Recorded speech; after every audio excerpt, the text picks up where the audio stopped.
Welcome one, welcome all into Lions Central Radio. I am Nick Castora. You know my co-host Brandon Alisaglu. We come to you now with our first true off-season edition of the program. Last week we recapped the Cowboys and Lions game and went over it.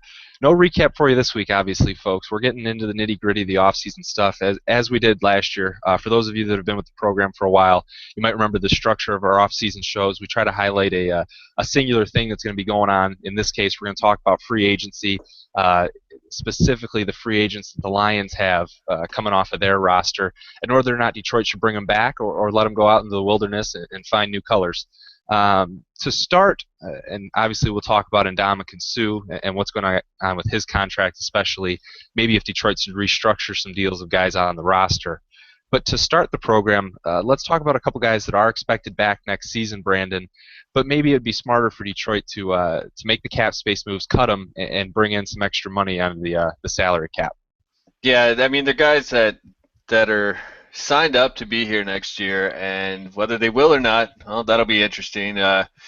It's a lot like our situation, Nick. And Right. this evening we had a guest lined up for you folks. We had Ty Shelter of Bleacher Report and a Lions enthusiast, we'll put it.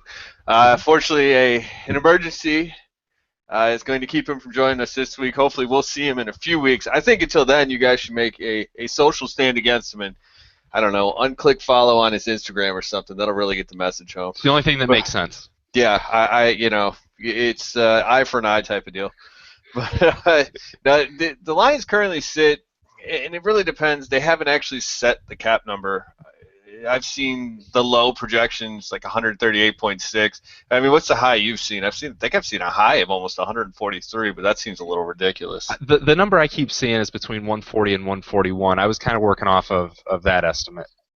Yeah, and so if you put it there, the Lions currently probably have about 18, maybe 20 million in cap room.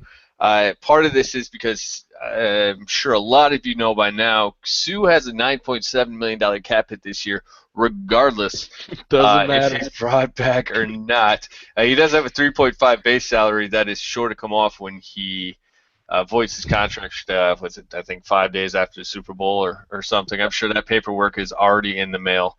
But there are a couple of moves that Detroit can make to free up $8-9 million without having to do a whole lot.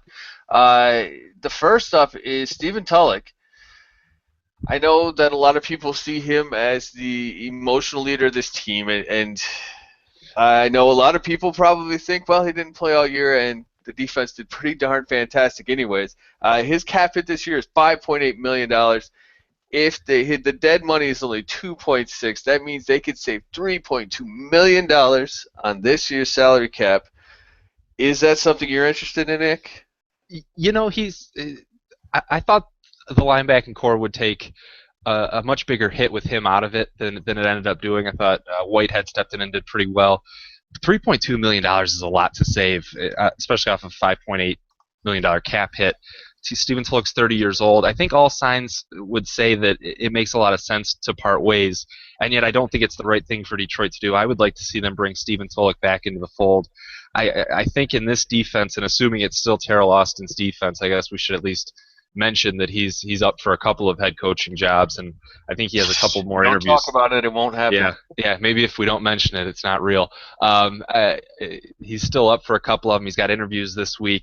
I think he's still talking to Atlanta and the Jets. Did you hear any other teams about he who must not be named going anywhere else? Well, I mean, I know there were interviews set up with the Bears, which that interview maybe it's still happening. It's hard to keep track. I know that the Bears have a thing Would for that John be the Fox. worst if it was Chicago? Oh, that'd be brutal. Yeah, that would be pretty tough, except that he doesn't have many pieces to work with on that defense, so I'd feel a little better about that. San Francisco, I think, at least contacted and maybe set one up, but they're going hard after Adam Gase, who, as of the time of recording, which is Tuesday night, I see that Adam Gase, the deal isn't getting done tonight, so that's still an option. I don't think that. I think the big person you have to watch out for is Atlanta, because the Jets. There's a lot of talk about Quinn. the defensive coordinator for Seattle. And apparently, if you're the defensive coordinator for Seattle for 2 years, you get a head coaching gig. That's just the way it works with Gus Bradley down in Jacksonville. But I think the team to watch out for is Atlanta.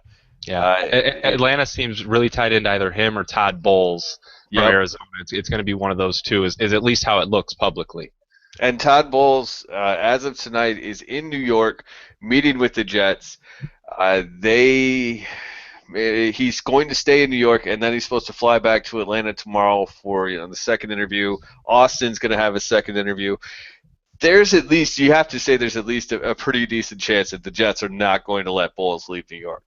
No, right? they certainly don't want to, I don't think, and that means Atlanta makes a lot of sense for Teryl Austin.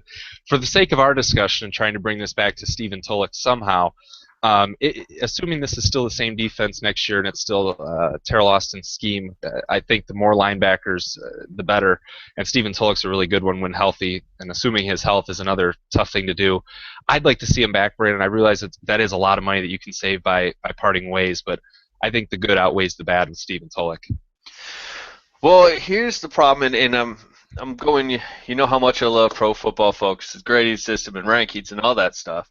Yeah. So Whitehead had a very respectable year. He ended up ranking 14th overall, which hey, it's not fantastic, but it was enough to keep this defense going.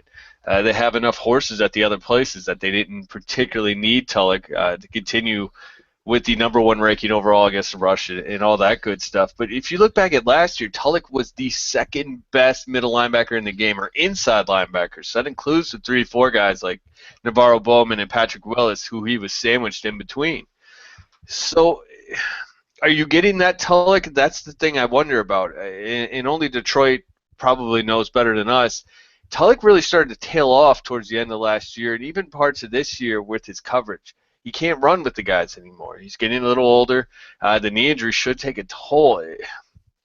And obviously, and this goes without saying, we want all these guys to take pay cuts. We want everybody on the team to take a pay cut.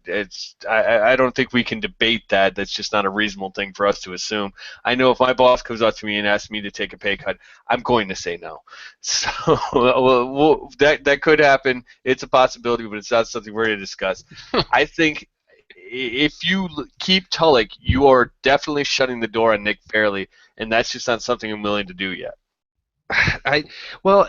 As long as you're in the Ndamukong Suh sweepstakes, I almost think you're shutting the door on Nick Fairley just because of what it would mean. And Suh's going to we're going to wait on to get into the Suh talk, but he's going to set the market for the defensive tackles. Yeah, but I understand your point. If you're not going to take what would be probably the biggest cap space that you could save by getting rid of a guy, which in this case is Tulloch, then you're shutting your door on a lot of these other names. Another guy is Reggie Bush, who's due $5.3 million in a cap hit, but you can save $1.7 million by parting ways. I was thinking if the number was anything over $1 million, which in this case it is at 1.7, it makes a lot of sense to part ways with Reggie Bush. I just don't think he offers you enough unique features at this point that a guy like Theo Riddick doesn't to warrant bringing him back in at that salary. I realize that's a lot of dead money. What is that? 3.6 million in dead money if you get rid of him, but I think it's worth it just to clear up any amount of cap space because Reggie Bush doesn't bring you anything you're not getting elsewhere at the running back position, and I also think this is a team that should attack that position in the draft. So based on what you got out of Reggie Bush this season and knowing the injuries are going to continue to come as they always have with him, I don't see the upside to bringing him back at that much money, even if the dead money is at 3.6. Well, as a guy who's smart enough to pick Joyce Bell over Reggie Bush when it comes to fantasy numbers in 2014. Nick, you might remember there was some discussion of that we had before the season, during the season, and it will end up in a new avatar for you that we will unveil on this show next week. Yeah. I agree. It is a lot of money to throw against the cap, though, as far as dead weight. I mean, Reggie Bush still does have some skills. He's just unhealthy.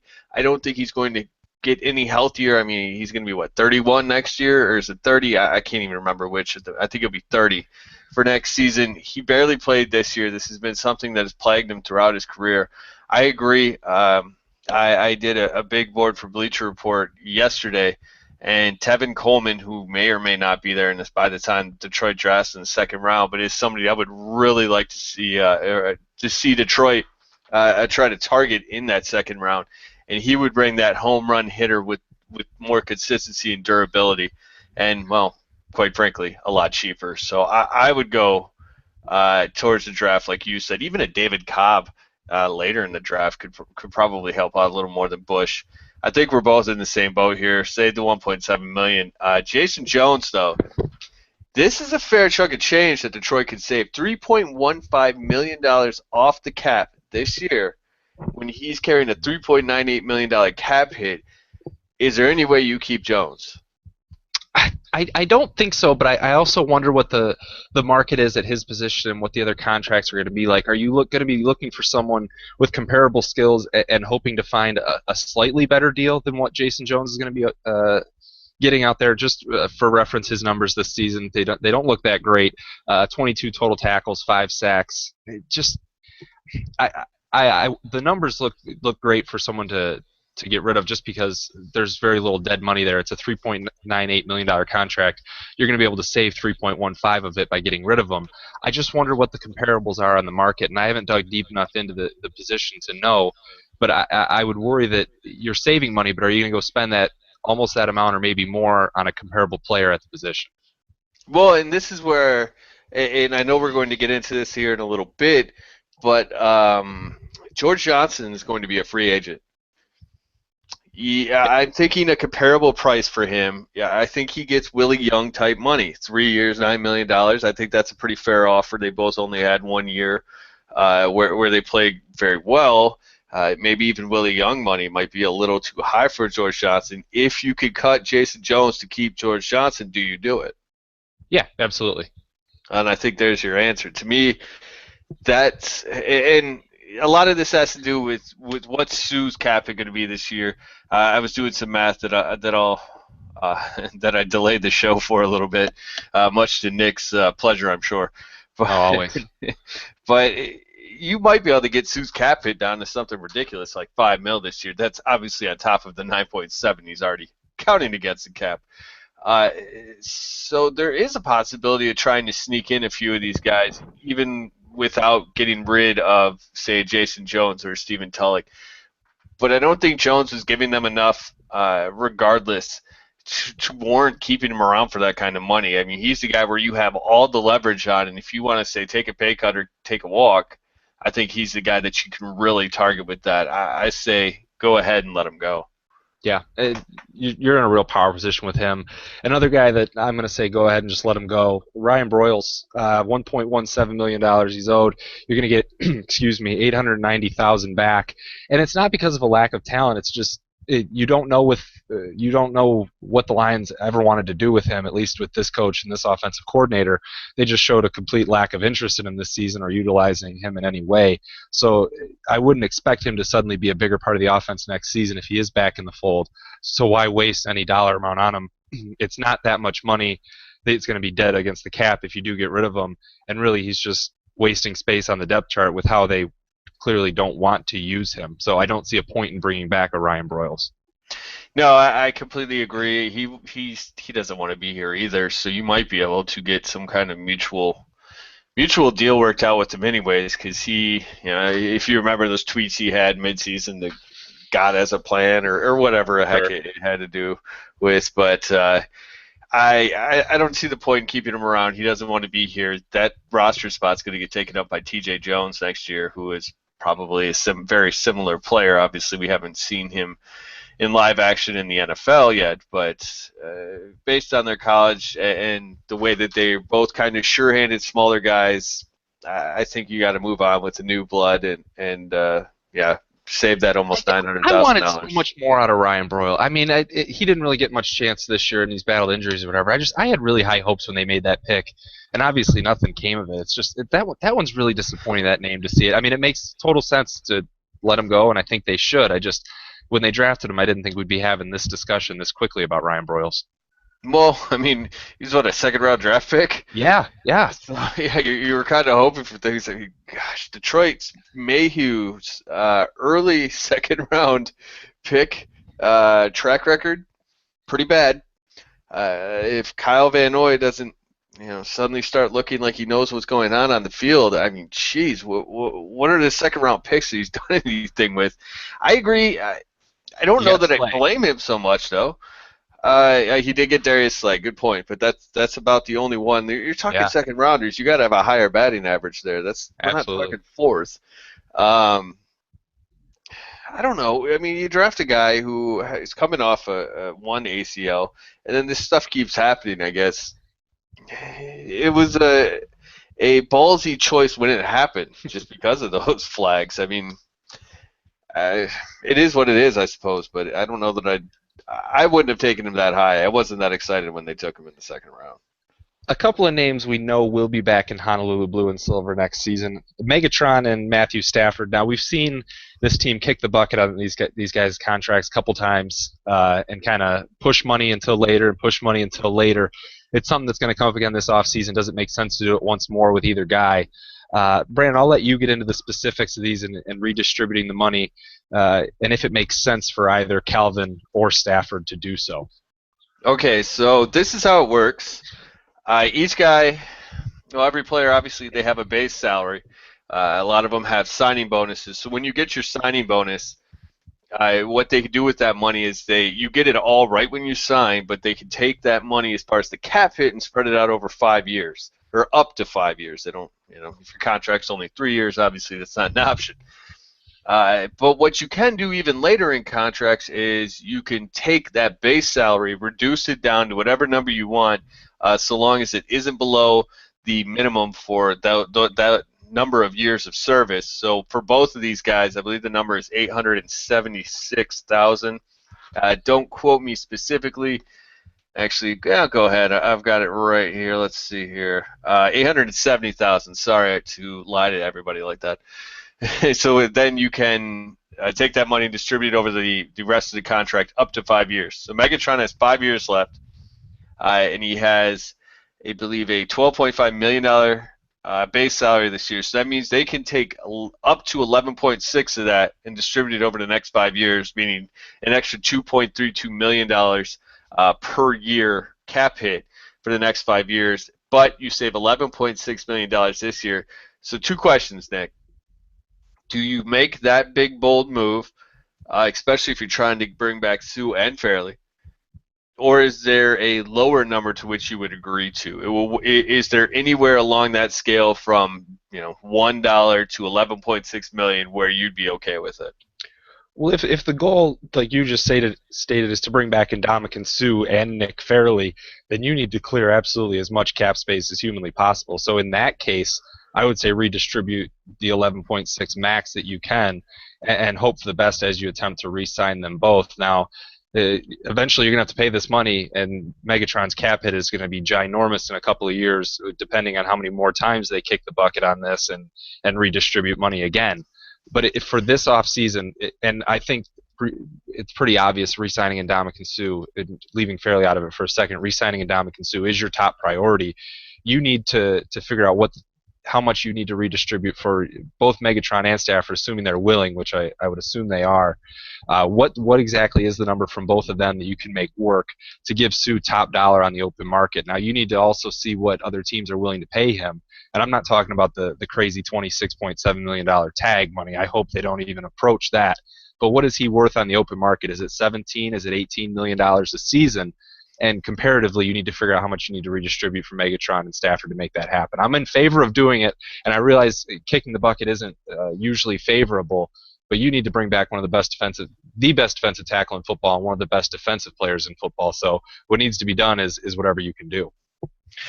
Well, I don't necessarily like redistributing any of Calvin Johnson's money. I mean, his numbers are going down because, well, they're going to in this new offense, just because the distribution will be a little more equal, especially with Golden Tate there, obviously. And he's getting older. I mean, he's going to be 30.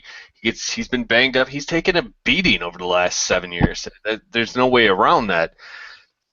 Now, I'm not saying that he's still not one of the best players in the league, and I'm not saying that they need to cut him, one, because it would actually cost $400,000 to cut him right now. But his cap hit this year is $20.56 million. Next year, $24 million, and the year after that, $21.4 million. If they can get 3 more good, I mean, not good years, but almost great years out of him. And that's a stretch. That's not just something you can assume at this point. That's going to be tough to do. Right, and in next year, the cap hit versus the dead money, they could save $12 million. And a lot of times you have to remember these guys might not be willing to restructure. Yes, they can do the signing bonus only, and that just gets them their money, right then. They get paid right away as soon as they sign the contract. But a lot of them like to use that leverage to get more guaranteed money on the back end. Now, granted, Tom Brady did something weird that I still don't even understand the legalese of that, and I have a law degree. The money somehow becomes guaranteed, but it's voidable. It's very, very weird. But you are going to take and turn Megatron's cap hit next year, and this is without even giving him any more guaranteed money, $26.2 million next year. I know that the cap is going up. I know it's going to continue to go up, but I think what you need to do is let Calvin Johnson's cap number hit its peak next year at where it is so that you can get Sue this year. You don't have to give Sue a lot of money as far as a cap hit, and then have Sue's cap hit kind of rise to correspond to the downturn of Calvin Johnson's contract. Because in 2018, Calvin's cap hit $17 million and his dead money is $3.5. I think you don't touch Calvin's contract. There's no incentive in there that I can get behind. Well, now I think that's the ideal situation, is to not have to touch Megatron's already enormous contract and make it even bigger. But do you think it's realistic for this team to leave Megatron's contract alone, leave Stafford's contract alone potentially, and still re-sign Sue and go after other needs that this team has? Re-signing Ndamukong Suh obviously isn't the only need on this depth chart. Is it realistic to go get Sue again and not have to touch these mega contracts that the team already has? I'm glad you asked, Nick. Well, that's just good radio, Brandon. But so what I did is I did that math, and if they do all those moves with the veterans, Reggie Bush, Tulloch, all those guys, you're talking around $28 million. You can't predict the cap as usual. And I think this conversation will evolve as obviously we start to understand a little bit more of the concrete numbers. But so we give him $28 million. Now say you could keep Sue's cap hit to somewhere in the $5 million, $7 million range. Let's say 7 at the top. Now, mind you, Calvin Johnson's 2013 cap hit was 8.7. So it's definitely doable. You can make these things work, especially if you assume the cap's going to keep going up the way it's going up. Then you're not scared to give Sue some ridiculous amount of money in 2020. Then rookies usually take around, I think it's $5.3, $5.4 million, somewhere in there. Mosley, $2 to $3 million, 3 being exact, pretty high. I think there's a way to make it work so that you still have, after doing that with Sue, about $5.7 million to try to throw in Nick Fairley and see if you can't fit him in somewhere. I know there's not that many needs that they can't fill with the guys they already have and draft picks. Now, what it's really going to come down to is, do you get a guard in free agency? Do you go after an Iupati? Or whatever his name is. I can never say Mike Iupati. Whatever. Big Mike from San Francisco. Mm-hmm. That's where the monkey wrench comes in. And if you want to grab a guy like that, then you have to go into Megatron's contract. There's no way around it. You can get Sue without screwing with Megatron's contract, and I think the responsible thing here is not to. Kicking the can is a fine game, and I'm on board with it if the benefit is worth the risk. But here I don't think it is. Now, the next guy is really interesting. It's Matthew Stafford. You could save up to $8.6 million off this year's cap, but there's only 2 years left on his deal after this year. So that means you'd be spreading 4.3 and 4.3 when his cap hit is already 22.5 next year and $22 million in 2017. So that doesn't seem like a very good option, especially considering, remember, you have Calvin with his 24 next year, and if you want to kick that up to 26, good luck. The real question is, would you extend him? Because now we're talking about add 3 more years. Is that something that's on the table in your mind, Nick? I don't like that at all, and I realize it helps in the short term contract wise or salary cap wise for the team. But extending Matthew Stafford now, I just don't like it long term. I want to see him play those 2 years out.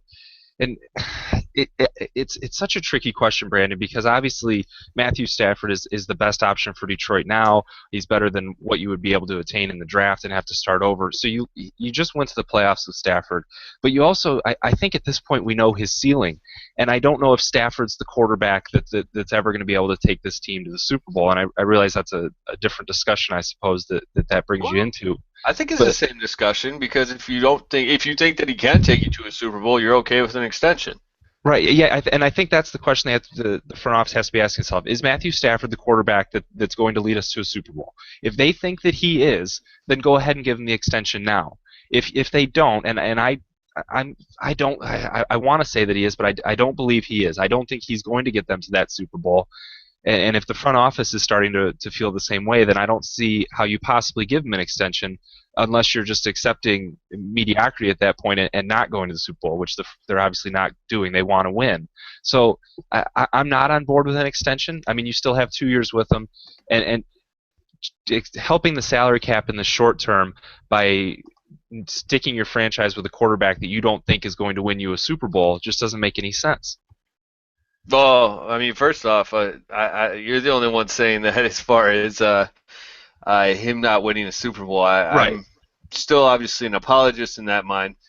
And remember, guys like Colin Kaepernick, he's making $19 million a year. Now, the biggest problem with Stafford is because he came through in that old CBA, is that he already has all the guaranteed money. The guys like Colin Kaepernick don't have a bunch of guaranteed money, or there's a way to get out of that deal and Andy Dalton's deal that I can go into, but I think people are already going to be snoring before I get into the second sentence.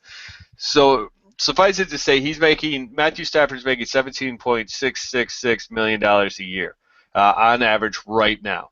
If you can extend him another 2-3 years, so when the contract runs out right now, he'd be 29. If you can extend him another, let's say, 3 years, and you can get him at a number around $20 million, that's not something you're okay with?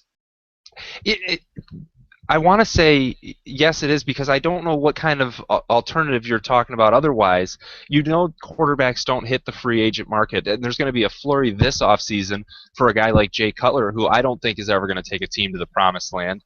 So you almost have to, and again, I'm still on the fence about whether Stafford is that guy that can take him to the next level. I'm leaning towards no, but financially, Brandon, it's hard to make an argument against it. It makes a lot of sense, and I completely understand the point that you're making. It almost makes too much financial sense not to do it, or it makes too much sense to do it. And especially because he is so young. So now if you wait another year or two to negotiate this extension, you lose not only leverage, but as far as the cap will be so much higher by then. If it continues to go up $10 million a year, and granted, I'm sure he has very smart people around him who will make that point in negotiations if they had them now. But by making the deal now, Stafford gets more security, so he's willing to give up a little bit more on the back end, and you reduce that cap number. I'm okay with doing it if you have actual targets, if you're going after Big Mike from San Francisco, if you're trying to say, okay, we're not letting Sue leave town regardless of anything. He is a long-term deal is going to be reached. We're going to meet the offers. I've never been of the opinion that he wants to go to New York or anything else. You don't need New York. It's the NFL. You can do this anywhere. Look at Kevin Durant, and he's in the NBA. The NFL is obviously the big dog on the block. Nick Fairley is the one that I think if you're trying to really make a move, you have to think, okay, I am willing to franchise tag you and give you $10 to $11 million for the next year because I think next year's our year. That's the move that you might have to look out for, and if that's the case, then you have to extend Stafford. I mean, your confidence in Sue, it's admirable, but you don't see a team with a ton of cap space like a Jacksonville, a Cleveland, or an Oakland coming in with top dollar, and we've seen Oakland do it in the past. You don't see them turning it into a bidding war with Detroit, and I'm not saying it's going to happen, but that sure seems probable. What? I'm sorry? Who have they gone and just ridiculously overpaid and taken them away? I mean, they've ridiculously over not maybe that any other team wanted, but I remember with the Tommy Kelly, they ridiculously overpaid at the same position for a guy who wasn't even worth it. So if you get an Ndamukong Suh on the open market, I could see them just going wild when they have just about the most cap space in the league this season, I believe. Yeah, when they did last year and they didn't do a dang thing about it. Exactly. I don't think they're going to offer some ridiculous. I mean, if you what do you think? What do you call a ridiculous offer? And I guess the point is now we might as well just go straight to the Sue conversation. What is your top number on Ndamukong Suh? But I think, and I'm looking at the other contracts, defensive contracts in the league, and I think J.J. Watt is the top average per season at 16.6. Defensively, the top D tackle is currently Gerald McCoy at 15.8 on average. I think the top number is 17 million, and I think it would make him the highest paid defensive player in football on average, and it would put him right above J.J. Watt.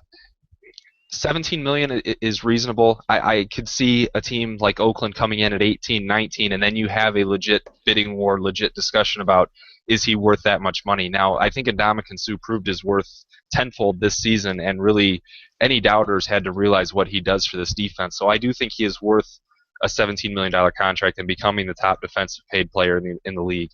That's where I top out. Maybe I say that, but then if the number goes to 17.5 and they bring back Suh at that amount per season, am I upset about that? Absolutely not. It makes a lot of sense. So I guess the question is, at what number do I think they've overpaid for Ndamukong Suh?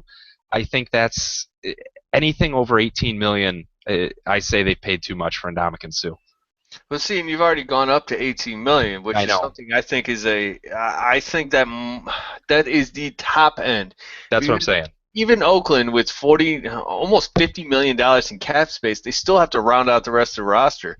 They let Jared Veldheer, that's his name, right? The offensive tackle that went to Arizona. I think it's Veldheer. Very good offensive tackle go last year. They screwed that one up so badly.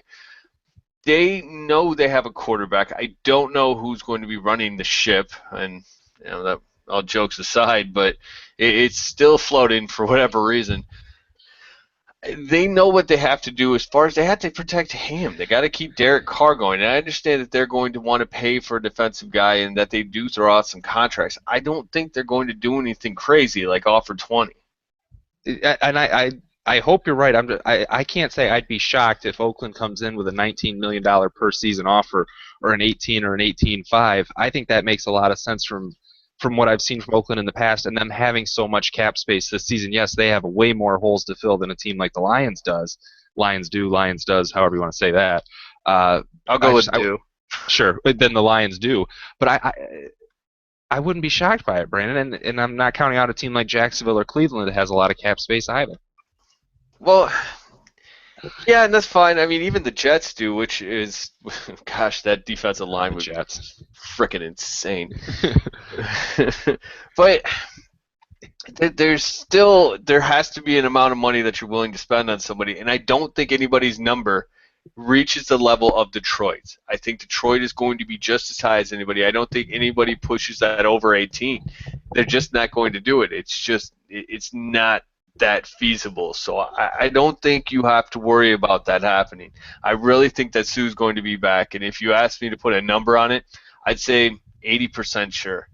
I really think that Detroit's going to pony up the cash. The cash isn't going to be so much. It will be an overpayment, and people will be upset about it, and if he does anything stupid, believe me, we're going to talk about it, and everybody else is going to talk about it. And wow, I can't believe they gave him that money, and it'll be 50-50 hindsight. But to me, I think the number is about $18 million at the top end, and I don't even think he gets that. I think he gets maybe 17, and I think that's where it goes, and I think he stays in Detroit. And assuming he does, and they get around 18 million per year for him, getting back to the point you tried to raise before I went back on the Suh tangent, is it then feasible to bring in his fellow defensive tackle Nick Fairley? And what kind of number does Nick Fairley go to after the current average on his contract was only 2.4 mil a season? Well, and you look at other defensive tackles, and that's where a guy like C.J. Mosley, like I wrote an article. Did it go up today? It was the big board one I was talking about. It was a round by round thing. Somebody's like, oh, just re-sign Mosley for $2 million a year. And I'm like, man, that is not a lot of money. I started looking it up, and defensive tackles don't make that much money as it is. It's not like No. Mosley was the end-all, be-all. So I think Mosley is probably going to cost closer to $3 million. Is there any irony to that statement after we just talked about Ndamukong Suh getting $18 million a year? Not really, because there's Okay. just there's no comparison there. I completely agree with it. It just sounded so weird. Go ahead. Sorry. Say there are 4 defensive tackles who make double digit millions, I guess I could say. Gerald McCoy, Sue, Nagata, and Atkins. I'll never understand the Patriots. I mean, good for them. They get to keep these guys around, but Vince Wilfork only makes $7.7 million It's a incredible. year. That is incredible. I'm just so angry and jealous that it's not even fair. But it drops off pretty quickly from those 4 guys. That's why I don't think that the market's going to be that much for Sue. I think that you're going to find Fairley falling in that $6 to $7 million range with guys like Henry Melton and Linval Joseph and those types. I think that's right where his number is right now. I don't think he's going to sign a really long-term contract because I don't think anybody's going to give enough money for a long-term contract. Yeah. Looking at the averages, those names you throw out, Linval Joseph's at 6.2. You're looking at a Henry Melton 6.8. Kyle Williams is 7.2.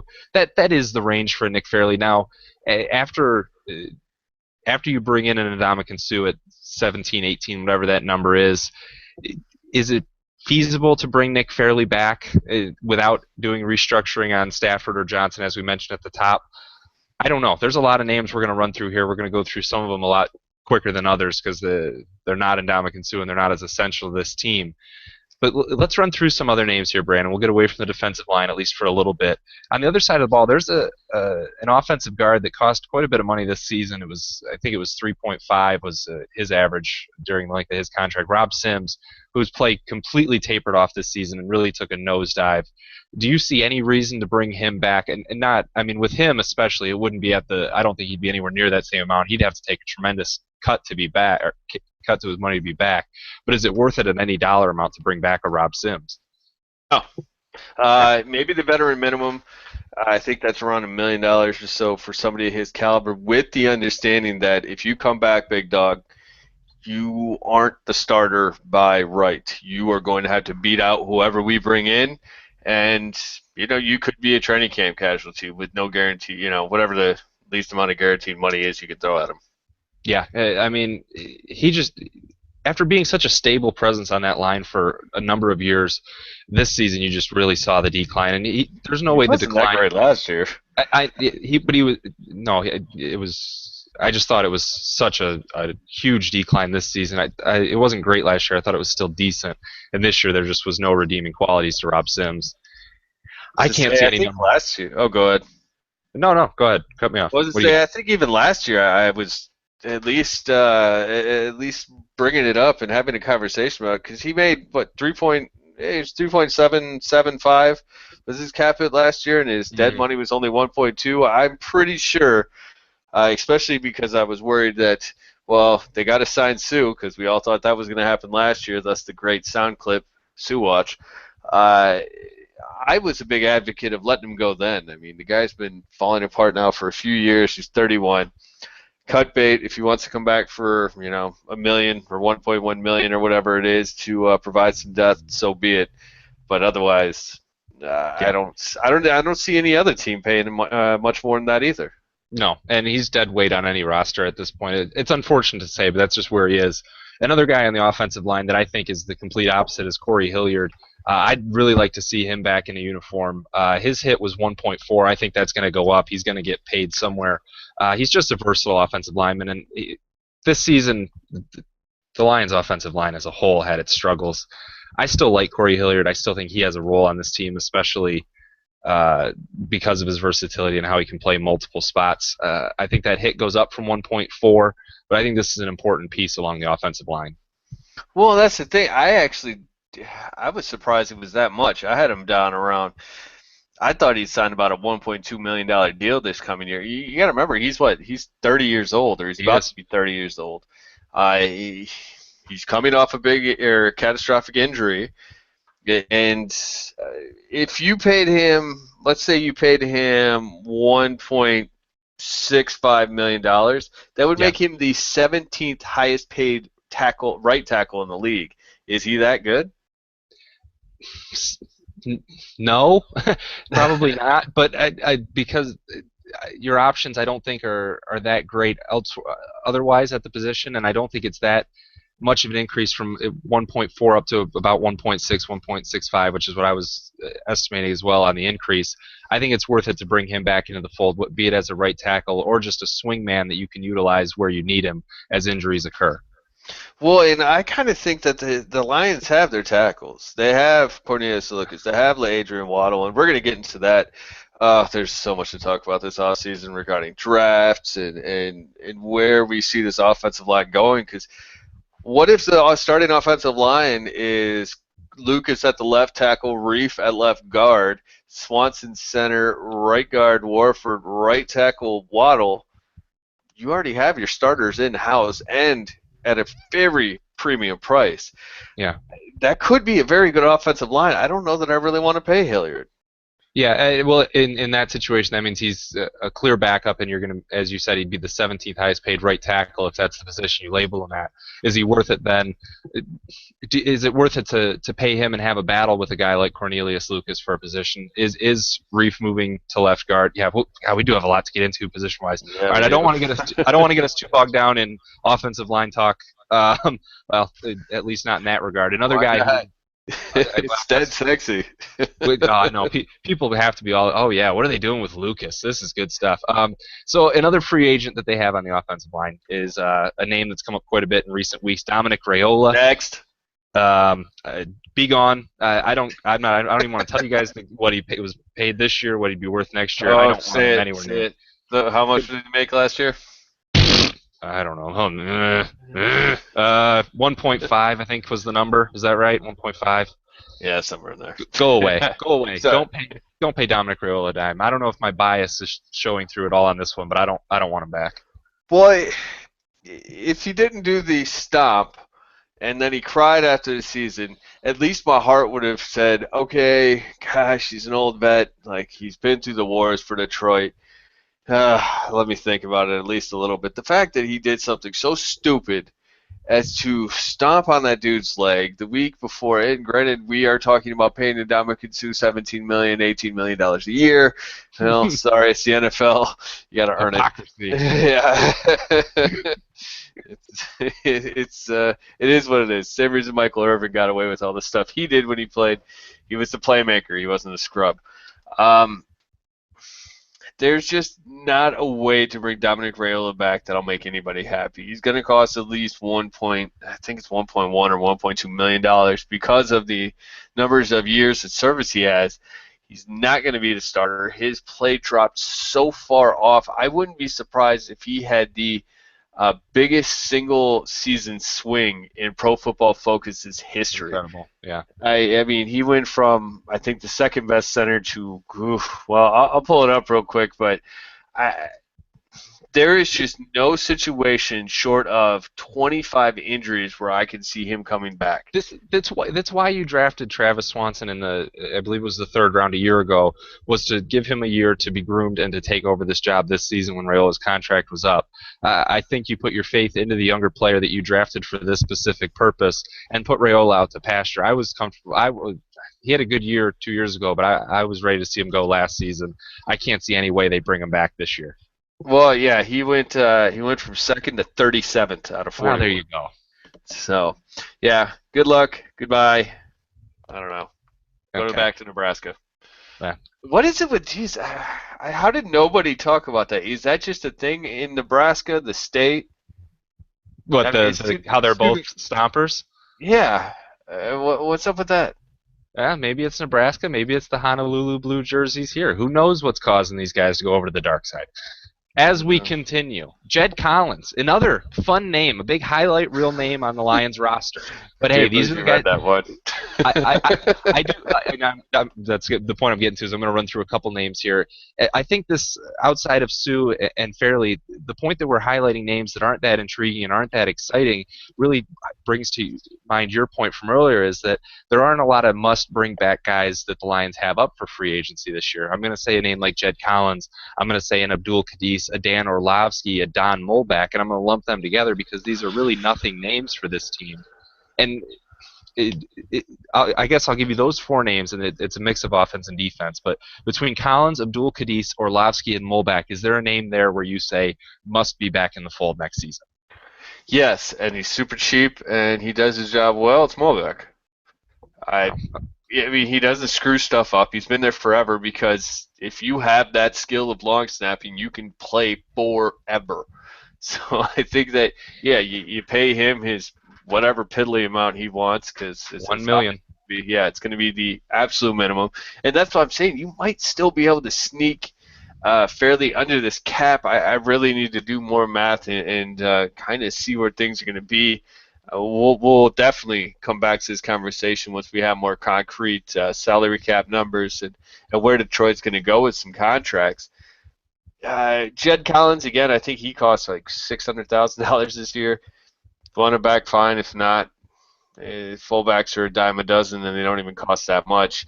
The interesting point is going to be, what do they do with backup quarterback? Do you bring Kellen Moore back? Do you really want Orlovsky? Yeah, remember we had this conversation last offseason, and then we tucked it away because Stafford was healthy, and he's obviously the guy, and you just hope they didn't have to turn to a Dan Orlovsky at any point this year. Luckily, they didn't. If you're comfortable with Dan Orlovsky this year, I mean, there's no reason to think that this team isn't comfortable with him going into next year, right? I mean, why would that change? I mean, he didn't obviously play at all or show you any positives or negatives, really. But if they were fine with him for the length of this season, well, I mean, if the money's going to be the same, why not bring him back? I don't particularly like Dan Orlovsky or think he is a reasonable backup, but this team clearly does. So I don't see their line of thinking changing going into next season.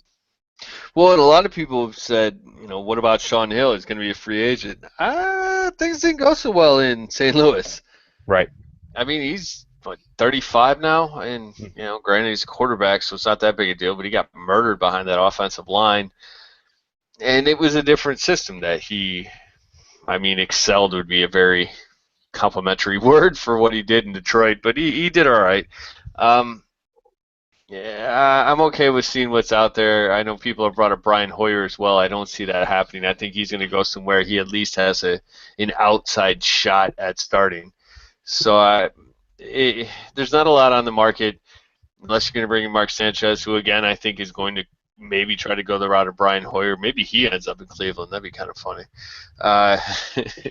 It's just none of these guys do move the needle at all, except for Mulback, like I said. Bring it back, keep that little tandem going he has with Sam Martin. And, well, let's go ahead and jump right to Matt Prater. Any doubt you want him back? Oh, absolutely bring Matt Prater back. I think when he's on his game as he was for it took him a couple games to get into the swing with Detroit, but once he really found his footing, I loved what I saw to Matt Prater. I loved what I saw to Matt Prater this season. I think he's got his head on straight, and it makes a lot of sense to have one of the most consistent kickers in the league on your depth chart. We saw what Detroit looks like when they don't know what to do at the kicker position. You've stabilized it. Hang on to this guy. He wants to be here. He's already said that he wants to honor Detroit, be with Detroit, and respect the fact that they took the chance on him. Take the chance on him again and bring him back. I almost went down that corny road with you and said, well, you really got a kick out of that one, but good. Shivered. Yeah, there's no doubt bring Prater back. I assume he's not going to want too big of money. If he does, there's no reason to really have that discussion, I suppose. I don't know how many other teams are going to trust him, but I'm sure somebody might give him a little bit more. Regardless, I think he'll be back. Jeremy Ross, goodbye. Goodbye. Good riddance. Yeah, well, I feel a little bit bad for him. He did have a great last year, and then these things, his numbers weren't that bad. He just had some really bad occasions, which can't deal with. I highlighted a couple guys in the draft, and we'll talk about that later. That I think could handle that type of responsibility for Detroit. I know I've seen Josh Harris from Dallas also linked to Detroit, so We'll get Jeremy into Ross that. didn't do anything this season that excited you or made you think that the return game was a positive aspect for the Lions and really gave him good field position throughout the year. I thought he took such a giant step back from a year ago when he was one of the better return men in the league. He was mediocre at best this year. I mean, his numbers may not have been terrible, as you said, but they certainly weren't good either. Well, and if I'm not mistaken, I want to say he was like eighth or ninth. So, of course, the numbers aren't coming up. Isn't that just lovely? Anyways, um, yeah, Okay, I have no Brandon. reason to bring him back, but We as still far have we still have the diehards with us on the program at this point. They love their cap numbers, they love their cap hits, they love these names we're running through. And I know a all right, lot of the rest of them that we have aren't the most intriguing, but there is one name still on this list that I think I we need to got two. break down before we get out of here. Okay? Are All you right, are you two names. ready? No, you got to give me two names. I've You got got two names we have to discuss. you've got Uh, two, I've got one. All right, I'm sure the one that I have is we both have it, so I'll let you surprise me after. Let's get into this one first, okay? mm-hmm. Rashean Mathis. What What was does that? Detroit do with Rashean Mathis? What I was hearing is he wanted a multi-year deal. So Yeah. you get into some weird things here. He's going to be 35. But if you're talking 2 years, $2 million a year, and maybe you don't have to guarantee any of the money on the second year, you sign him. I think it's as simple as that. If it's $2 million and no guarantee on the second year, I love it. He's currently making the same amount of money as Don Molback, your long snapper that you're in love with. So if it's the same number as that, I can't see any way you get around it. But you're obviously playing a short-term deal with Rashean Mathis just because of his age at this point. But yeah, I think you're looking at 1 year and the option for two and not guaranteed. That makes a lot of sense to me. I would like to see him back. I still don't love the depth at the position on this team at corner. So as long as Rashean Mathis is still a positive aspect, which I thought he was this season, yeah, bring him back. Well, and that'll go ahead. And yeah, you're right. We are really starting to drone on. I didn't realize how long we had talked. I just love talking about football. Lions football. But George Johnson, he was the breakout stud along the defensive line. He's not Ndamukong Suh or Nick Fairley as far as his worth. But if you're going to get rid of a Jason Jones, you need a starter. I don't know that Devin Taylor is a starter. I don't think he's ever going to be a starter. Is George Johnson a starter, and do you pay him? Well, first, I do agree on Devin Taylor. I think he's someone that's great in the role that Detroit utilizes him in, which is a role player on a defensive line that really does switch up guys quite a bit. Now, with George Johnson, are we pretty much in agreement that it's going to be an either-or between him or Jason Jones? I think one of them is back. Do you think it's a one or the other, or could they bring him back both? It's like how we talked about earlier. Yeah, we can hope and wish that these guys decide to take less money and But take a pay cut. But it's a one or the other. yeah, And I think if it is a one or the other, you spend the money on Johnson. If you're going to go for one, it's absolutely. him. Higher upside, just it makes more sense. Now I don't know what the dollar amount's going to be, but I'd love to see George Johnson back. I still see the upside being worth it. That I'd even be willing to overpay slightly because I think he's going to exceed that value moving forward. I'm a big fan. Okay, well, let's play this game real quick, and we'll see where you get uncomfortable. Kind of red light, green light, but in a very well, football way. I'm just gonna leave that there. A very football way. Okay. So 3 years, $9 million. I love it. Oh, I'd be through the roof if we get George, or if the Lions get George Johnson 3 years, $9 million. Oh, I think that's definitely the window that I think they can grab him at. Okay, 3 years, 12. 3 years total. No. Okay. You've already. I'm a red light. Wow. I'm already tapped out. $3 million a year is ecstatic. I think $4 million a year. You're already really pushing it just because of comparative value around the league. I mean, I think 3 years, nine. Like I said, I think that's overpaying slightly at $3 million per, but I think he exceeds that value at $4 million. I think you're really reaching just because I don't think he even gets that much on the open market. Yeah, I think he's going to be a 3 year. I think it's going to be a 3 year, $9 million contract. He's young enough. He showed some serious promise, but mind you, he showed that promise playing alongside guys like Ndamukong Suh and Ezekiel Ansah. Teams aren't that dumb. There's a reason that those guys, the cap guys, the scouts, and they can't all work for the Raiders, as you brought up earlier. I think there's a reason that they're smart. There's other smart people I want to hear from, Nick. And they can get to us on social media. They can find the show Lions Central Radio on Facebook. They can also find the show on Twitter. You can follow it to at least get when the show updates, occasionally an article or two. Lions Central PFC. You can find me personally at Brandon Alisoglu, ALISOGLU. And you can find Nick Kostora on Twitter, KOSTORA. And I do want to bring up, I'd be remiss if I did not, our site continues to go on, Lions Central Radio. We are still building, still tweaking. Let us know if there's something you like, something you don't like. We'll have all kinds of articles there. I think as we get closer to the draft, we'll have some more interactive stuff for you folks. Oh, and in the offseason, this is the time when we really interact with you guys and utilize your questions and answer them on the show. Really going to come after you guys this week to use some stuff for next week. What do you guys want to hear from us? What do you want us to target? Do you want to hear more about the draft? Do you want to see what guys they should be targeting in that regard? Is it what free agent targets Detroit should be looking at? We're going to go over all these topics throughout the offseason. So while the rest of the league focus may be elsewhere, we're still right here on Detroit and what they need to do for next season, coming to you every week, folks. So please do hit us on Facebook and Twitter. Let us know what you want to hear from us. We're happy to discuss just about any topic within reason that pertains to the Lions. Next week will be a great show, Brandon. Until then, for Brandon Alisoglu, I am Nick Kostora. Thank you so much for tuning in to Lions Central Radio.